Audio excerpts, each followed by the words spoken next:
Ciao! Hello! Kumusta na po kayo? Hi! Once again, I'm coming to you from Aricia, Rome. At ang nasa background po natin is part of the complex of the house we call the Casa Divin Maestro.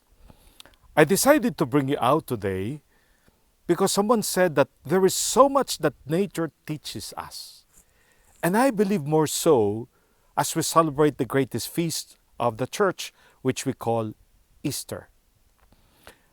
Sa atin, mga kapatid, we have been told that Lent actually is springtime and that Easter is the celebration of transformation, of rebirth. And out here in nature, there is so much that we are told to believe because we see it in nature. Yung punong nasa likuran ko po a couple of weeks ago, pag tinignan mo, it really looked dead, as in dead. You will not see a single thing on it except for its dead branches. At pag tinignan mo, para kamong wala ng buhay talaga. Today, you're looking at it with little things that are coming out. And this is the promise of springtime. What seemingly is dead actually is alive. And it's just waiting for it to spring out, to give birth, to be colorful. Ito challenge ko sa inyo. I will be giving a series of talks and I will continue this as I saw the response of people is very positive. And I will bring you back to this tree and it will be a wonderful sight. Just give me a week and this will be a real transformation. My dear friends, brothers and sisters, the coronavirus has, sabi nga ng isa, has smashed our sense of omnipotence. Akala natin kaya natin gawin ng lahat. Akala natin we are so strong, we are invincible, we cannot be vulnerable, we are people who can be in control of everything. The coronavirus has told us we are not. And never has the world experienced so much fear, anxiety about a future that is not sure. Marami nagtatanong, kailan matatapos to? The answer to that is, nobody knows. And we know of people who are close to us, who now are in danger. I told you that my pamangkin, Marilet, a nurse, has just left for Germany for the better life of service as a nurse in Dachau, very near Munich. And I told you in my first video, na my greatest fear is that one day she will call and tell me, Father, I'm positive. Even as I was informed na yung kanila pong hospital doon is now a hospital for coronavirus.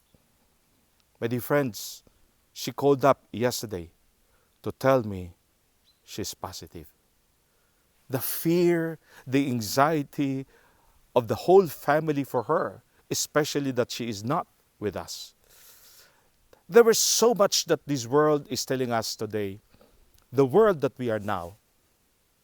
Man, you're not in control. And as we look at it, grim and dark, ano ang promise, anong sinasabi sa atin ng Easter? My dear friends, someone said this, it is not that God does not want to rescue us. It is rather that for the longest time, many of us did not want to be rescued because we felt this was something we did not need. My dear friends, it had to take someone to die so that we may live. For the life we now live resulted to the death of someone so that every life we now have can be a rebirth. At yan ang pinag-uusapan sa Easter. Bagong panimula, bagong pag-asa, bagong buhay na may patunguhan. Easter has come. We have learned the sacrifice of Jesus. And the only way to give value to that sacrifice, my brothers and sisters, is to live the life that He wants us to live. You know what is the real reason of Easter? Our joy is that despite of all that we have experienced, life will never end. And love will never falter. That is the promise of Jesus. And this is the promise we hold on to. Because Easter brings to us this hope that our God is a God mighty and powerful, that there is nothing impossible for Him. Kung ang Diyos natin is just a God of possibilities, ibig sabihin, kaya nilang gawin yung kayang gawin ng marami, then He is not God. What I'm saying, mga kapatid, huwag niyong smallin ang Diyos niyo. Because this God has two things to tell us.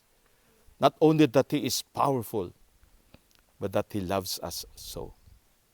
Not only that He is powerful, but that He loves us so. You know, we may not know what is lying ahead of us, but the real joy of a Christian is to believe that he may not be in control, but our God is in control. You know, someone made this comment at nang sinabi niya, you know, it is absurd, outrageous for us to dare to believe that a man who had died and died a very terrible death should be placed in the tomb, lie there for 3 days, and then be risen again. Parang, ha? Pwede ba yun? But you know, if you really consider it, at pag pinag-isipan mo, hindi ba yun ang wish nating lahat? That life may continue? And that we be conquerors of death? Hindi ba wish nating lahat that through the pains and the sufferings, we will always be victorious?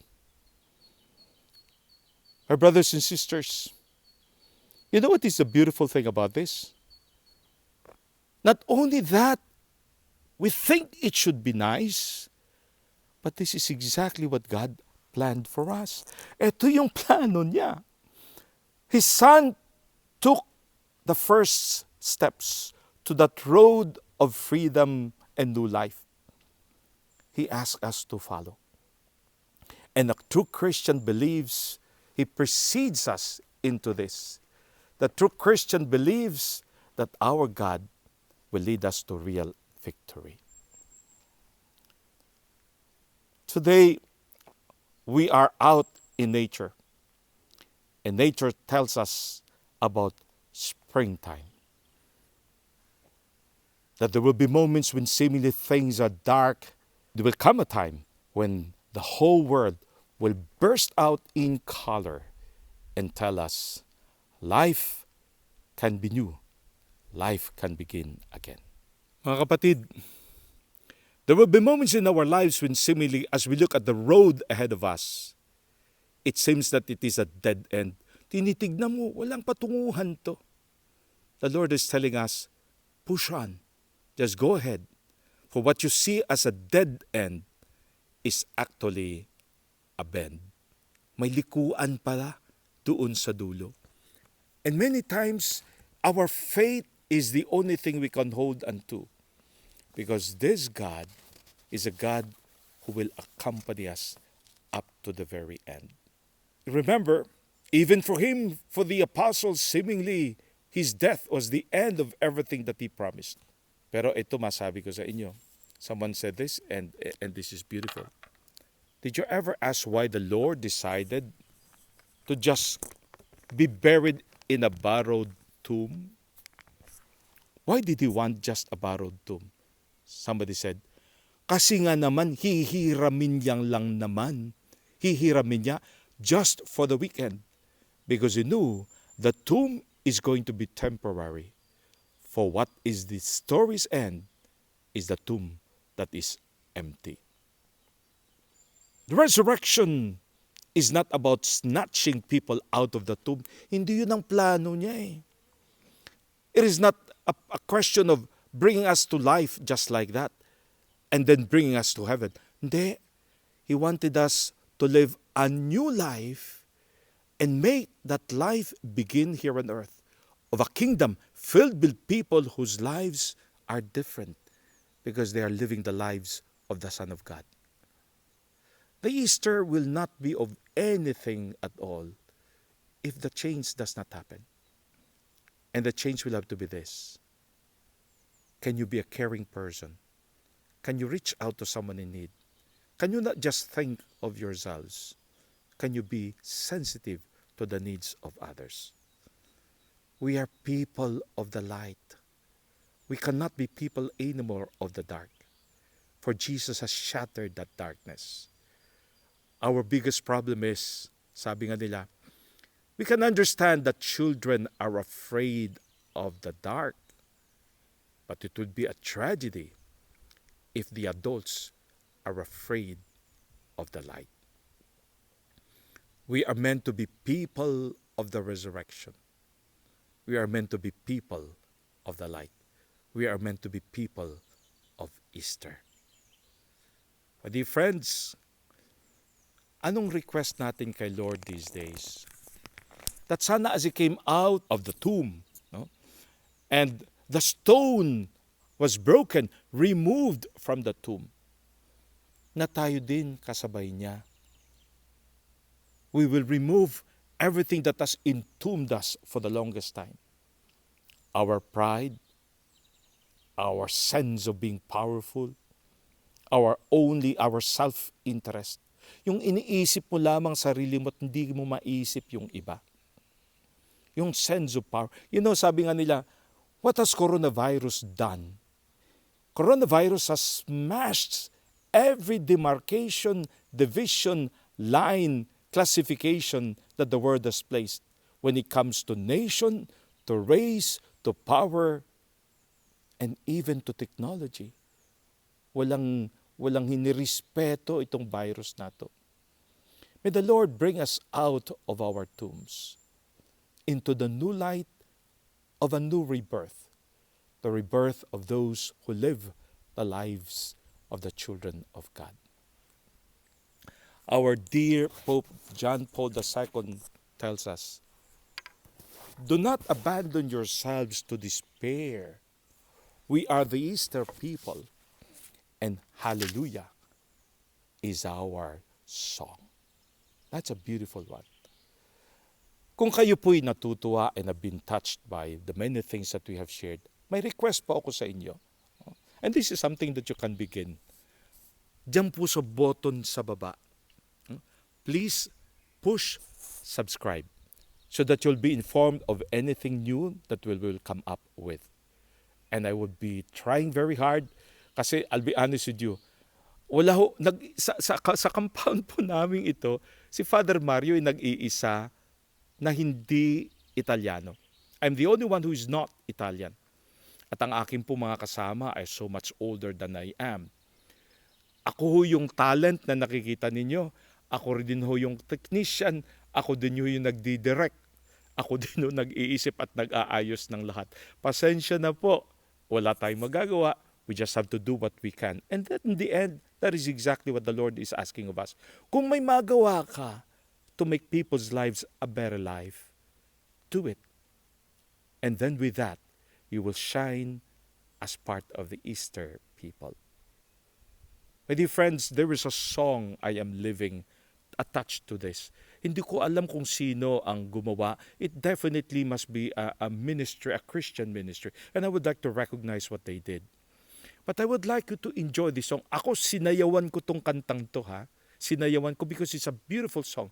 But the message is even better. My God is so big, is so strong, is so mighty. There is nothing my God cannot do. And in one of the phrases in this song, it said, Sana as I declare I believe this, may people see that I am a person forgiven. I'm a person of new birth, that they may see it in me. This is my prayer for you in this Easter season and my prayer for all of us. People of the resurrection, people of the Easter light. Amen. Happy Easter po sa inyong lahat. subscribe.